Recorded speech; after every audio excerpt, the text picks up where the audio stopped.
Okay, in this video we're going to start to understand the cross sections of the foundation. So here we have the foundation plan for footing F1 to F3, and here is the section AA. So section A is from here to here. So if I cut this particular foundation in half from here and look from the B direction or the A direction, what I'm going to see.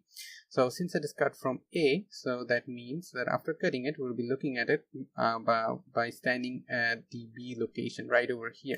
We'll be standing right over here, and then we're going to look at the foundation after it's been cut. So since it's been being cut over right over here, let me just give the cut line from here to, let's say, right over here is our cut line. As you can see that A1 bars are being cut from the section, but B1 bars are not being cut. So we're going to see the whole B1 bars, but we're going to see the cut out of the A1 bars, right? So right over here we have the cut out of the A1 bars because we have cut the section in half. We'll be seeing the A1 bars. These are all A1 bars. This small circular bars, they are all A1 bars, and at the bottom we can see the B1 bar. We can see just one B1 bar because all of the other B1 bars are in parallel to it and behind it, right? That is why we can see just one, but in actuality there are more B1 bars right beside it because B1 is being laid out like that. After this one, this, but since we're standing here, we'll be just seeing one, and we're going to be seeing the cutout of A1s, right? Let me just remove that. So that is why we can see the A1s like that, and we can see just one B1.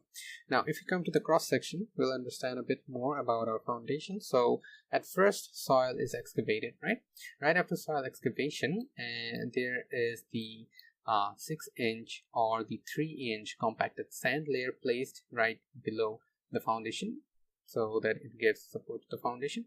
And then right after that we have the 3-inch BFS, meaning brick flat soiling. So if you would like, or if the design gives anything other than the brick flat soiling, it can also be CC. So it can also be cement concrete instead of bricks. So if your structural designer tells you that this is not BFS, this is CC, then you just need to change the symbol right here. As I have given the hatch for sand, you'd give a hatch for CC right over here instead of these lines that are representing bricks, individual bricks right over here.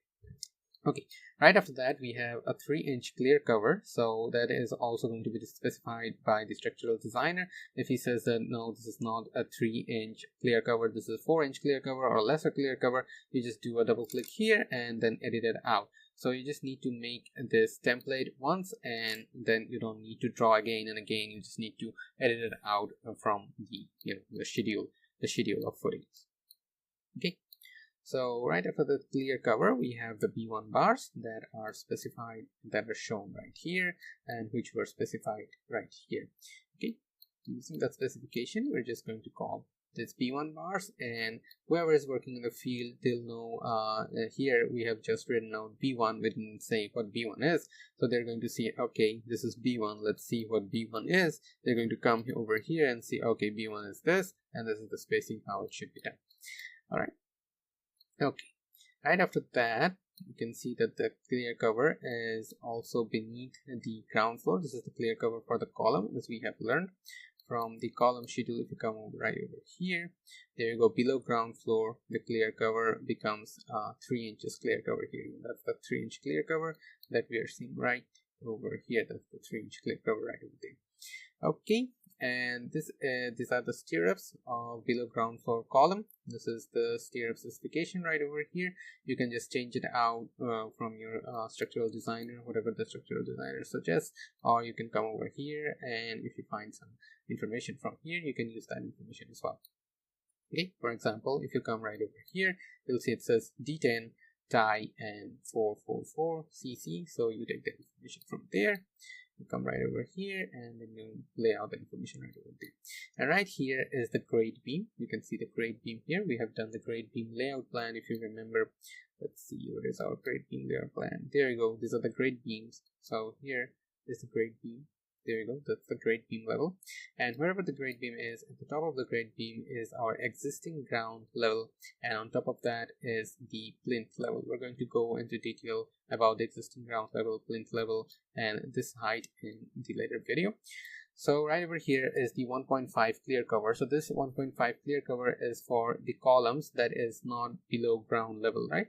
The other columns. So if you come over here again, you'll see this ground floor column has 1.5 clear cover, and all of the columns has 1.5 clear cover, except the below ground floor, that's 3 inches clear cover. So that is why the clear cover is given just like that there. So it is same for the combined foundation right over here as well. Okay.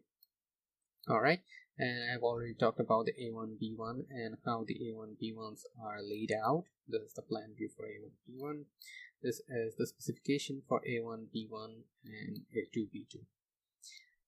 Okay, all right. So I'll talk more about it in the next video. Thank you very much for watching.